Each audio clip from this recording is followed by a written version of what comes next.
Você já ouviu falar em heresias medievais? Esse é um ponto importante e polêmico. E eu acho muito legal a gente começar a desmontar algumas coisas muito importantes. Vamos lá? Um pouquinho de teologia básica para a gente separar. Todo discurso religioso, ele pressupõe a ideia de uma construção de uma doxa, uma verdade. Essa doxa pode ser discutida e trabalhada por outros autores autorizados, gerando muitas vezes uma visão heterodoxa. Por exemplo, quando a gente observa os debates sobre bizantinos e católicos ocidentais ou cristãos católicos, você normalmente vai ter um lado e outro se afirmando como sendo a ortodoxia. Não à toa, a própria Igreja Oriental ainda hoje se reconhece como a Igreja Ortodoxa. Para a Igreja Ocidental, a ortodoxia é ela. É ela que possui o discurso e a interpretação correta. Os fenômenos que você vai identificar mais tarde, por exemplo, com Martinho Lutero, lá no Renascimento, e todas as discussões sobre a ruptura que vai ser estabelecida ali, num primeiro momento, Martinho Lutero vai estar dentro da Igreja e vai estar dando uma interpretação heterodoxa. Essa interpretação será condenada e a partir do momento que ela é condenada, ela se torna uma heresia, ok? Aí você vai ter uma separação, se torna uma outra religião, já não são mais heterodoxias, ortodoxias ou heresias. Já são duas religiões diversas, ainda que, para o olhar de uma ou outra, possam ser colocadas dessa forma. Rainha, judeus e muçulmanos podem ser considerados heterodoxias? Na tradição cristã, não.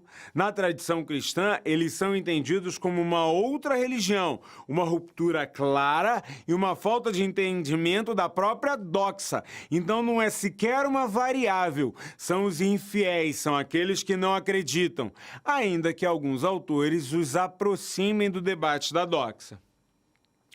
Quando a gente está falando do estabelecimento da Igreja como um poder político importante nos séculos XII e nos séculos XIII, tudo aquilo que de alguma maneira pode ser identificado como uma heterodoxia passa a ter um processo de análise para ser corretamente classificado e, se condenado, passa a ser entendido como uma heresia. E como uma heresia deve ser combatida. Combatida diretamente pela Igreja? Não, a Igreja vai utilizar a sua influência política e são os poderes políticos que, em via de regra, executam as demandas vinculadas à Igreja.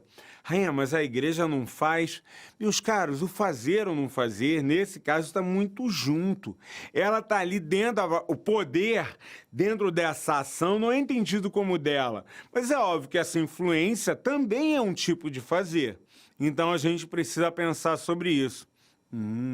Rainha, pode me ajudar a entender um pouco melhor sobre a lógica de heresias e qual é o papel deles dentro da própria Idade Média? Posso. Vamos pensar sobre duas figuras. De um lado, Francisco de Assis, de outro, Pedro Valdo. Francisco de Assis é filho de um comerciante importante da cidade de Assis, luta como combatente, tem um papel político bastante acentuado e, em determinado momento, dentro do seu centro, vai romper, vai trabalhar a ideia, normalmente os textos mais eclesiásticos, de notar um profundo mal-estar, de uma nova verdade chegando, vai ter o seu momento de catarse, ameaçado pelo pai, rasga suas roupas, sai nu, funda um mosteiro do lado de fora da cidade e a ideia de ser um espaço mendicante. Vai atuar religiosamente, não precisando ser intelectualizado, não precisando estar vinculado a grandes centros de poder, mas vinculado à ideia da caritas como elemento fundamental.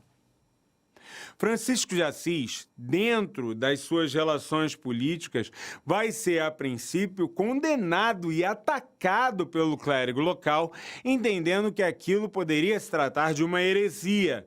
Mas notem, sem o devido processo, isso não ocorreria. Esse processo vai ocorrer, de fato, no momento em que Francisco vai andando até Roma e, quando chega em Roma, ele vai pedir a Inocêncio III o direito de se tornar uma nova ordem. No primeiro momento, Francisco não seria recebido, mas a chegada até Roma e um sonho que Inocêncio III teria tido sobre alguém que reformaria sua igreja passa a ser entendido como um traço importante e Francisco será reconhecido como parte da estrutura clerical. Sua ordem mendicante é reconhecida. Quando variações, pós sua morte, da sua ordem, passam a rediscutir outros elementos do dogma e da doxa, passa a haver uma ideia de que não, aí vocês foram além dos limites. Espirituais franciscanos, por exemplo, foram condenados nesse sentido. Por outro lado, vamos pensar nos valdenses. Os valdenses aparecem no sul da França, liderados por Pedro Valdo, e a ideia primordial é da ideia de que eles precisam lutar contra tudo aquilo que os afasta da igreja.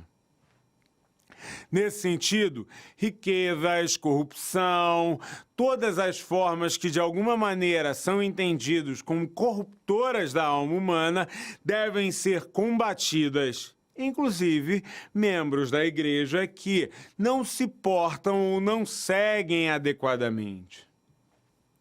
Pedro Valdo vai ser condenado como heresia, sendo entendido que as suas ações e que seus grupos representavam uma ruptura do entendimento correto das escrituras, do passado e das discussões eclesiásticas. O grupo vai ter levantes importantes, mas será vencido enquanto heresia. Temos várias heresias que a gente pode pensar.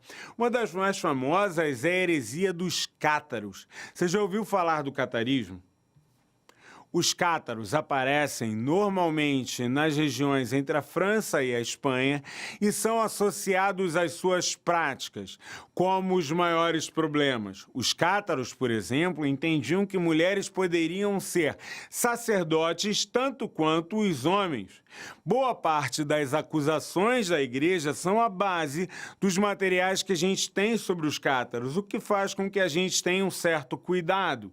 Por exemplo, a ideia de que os cátaros seriam a favor ou realizariam grandes orgias e que justamente dessas orgias era parte da sua condenação moral. Os cátaros foram combatidos e perseguidos, mas ganharam forças em alguns ambientes periféricos, como, por exemplo, Lisboa. É ali que um franciscano terá um papel fundamental e que parte das mudanças ali exercidas ainda marcam uma parte da nossa sociedade. Afinal, ele se torna uma figura muito importante cá entre nós. O combatente dos cátaros é Antônio de Lisboa, ou o famoso Santo Antônio em terras brasileiras. Há, inclusive, por parte de alguns autores, a defesa de que a mudança do traje franciscano, do tradicional tom chumbo para o tom marrom em Portugal, seria para rivalizar com os cátaros numa pregação que se aproximaria no sentido de pobreza, cuidado, proteção, mas que era reconhecida e aceita pela própria igreja. Rainha, mas o que significam essas heresias para esse momento? Significam o aumento e a circulação de novas ideias dentro dos centros urbanos. Normalmente, a gente associa a ideia da heresia como só alguma coisa que deve ser combatido, um grande problema, uma dor terrível. Não. As heresias, em via de regra, elas representam muito mais do que somente um micro-recorte de seus elementos. Vamos pegar um exemplo que é importante para a gente pensar. Você já ouviu falar na bruxa? Então, quando você olha para uma bruxa, você imagina o quê? Uma figura normalmente horrenda, com o seu chapéu, um caldeirão, uma varinha, uma vassoura e um gato, certo? Quando você pega essa mesma imagem da bruxa, você não tem algumas desconfianças sobre o que ela significa? Nota, a bruxa é constituída como um ideal, como uma idealização recorrente da figura de uma mulher dona de casa durante o período medieval. A varinha é um atiçador de fogo. O caldeirão, onde ela faz as suas poções, é normalmente onde as mulheres fazem o preparo dos seus alimentos. A figura da vassoura, vinculada a isso, é uma crítica de uma sociedade misógina e que entende nas mulheres um poder que deve ser combatido. Poder, rainha? Sim. A sociedade medieval é marcada por essa figura de misoginia, essa figura de negação às mulheres. Só que os discursos trabalham muito fortemente a ideia da sensualidade feminina. A ideia de que, como os pobres dos homens, por favor, leiam com muito sarcasmo, os pobres dos homens não conseguiam resistir aos encantos femininos e, por conta disso, faziam grandes atrocidades.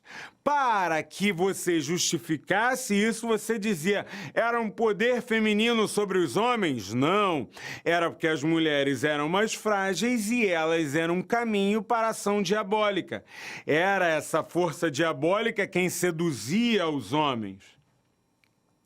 Não é à toa que é dentro desse contexto da Idade Média, dessa baixa Idade Média, que você consegue perceber que, junto ao crescimento urbano, ao fortalecimento da igreja, aparecem as formas de controle e negação femininas de forma cada vez mais intensa. Discursos horríveis, por exemplo, que dizem que as mulheres são como grandes montes de estrumes cobertos de seda, por fora muito bonitas, por dentro nada valem.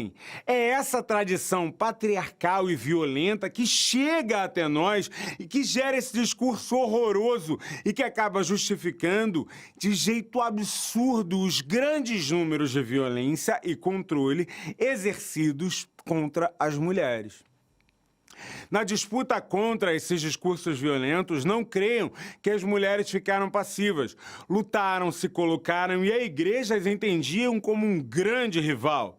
Fossem as damas das cortes que tinham poder e influência e que muitas vezes atuavam sobre a igreja, fazendo pilhéria dos seus hábitos e dos seus costumes. Da mesma forma, você tinha dentro desse discurso a ideia das mulheres como um adversário. Afinal, as tradições de cuidado e cura eram passados de mães para filhas. E essa ideia de uma cura somente pela questão religiosa ficava fortemente afetada. As mulheres foram grandes vítimas, junto com outros grupos, de processos que passaram a ser reconhecidos como inquisítios. Rainha, mas o que é um inquisítio? Normalmente a gente traduz como Inquisição, mas é importante eu separar que não é o Tribunal do Santo Ofício, que vai ser muito mais intenso, institucionalizado, que vai acontecer lá no século XVI. As relações aqui eram normalmente de grandes investigações, tentando descobrir manifestações diabólicas e negações clássicas em relação a essas mulheres. Pelo uso da lógica, a ideia de que essas mulheres precisavam ser controladas, cerceadas, mas não só. No livro chamado Decifrando Sabá, Carlo Ginzburg vai mostrar como os judeus também muitas vezes eram atacados em meio a esse tipo de discurso e esse tipo de debate. Podemos pensar outras possibilidades também nesse sentido. Por exemplo, como você tem os interrogatórios sendo conduzidos pelas disputas entre grupos, alegando que um ou que outro seguiam determinadas práticas heréticas. Rainha, é aqui que a gente tem as fogueiras. Você até tem alguns movimentos de fogueira, a ideia da fogueira como purificação, mas em número muito menor comparativo, por exemplo, com a modernidade. O que não significa que você não tinha formas de tortura, a ideia de que a tortura fazia a carne se trair e revelar a verdade. Notem como muitas estruturas muito tradicionais de pensamento a gente herda. A figura do Inquisitio marca vários traços de controle e várias formas relacionadas a essa Idade Média, aonde a busca é que um determinado pensamento dominante buscasse formas de controlar e agir contra pensamentos que tivessem dispersos dentro desses mecanismos sociais. Diálogos que tentam trabalhar a ideia de que isso é a prova que a Idade Média não tinha nada de bom também devem ser combatidos. Infelizmente, esses traços estão muito mais longe e muito mais próximos do que normalmente a gente costuma querer aceitar ou imaginar. Agora é com vocês, meus caros. Retomem as leituras, revisem, bons estudos e um grande abraço.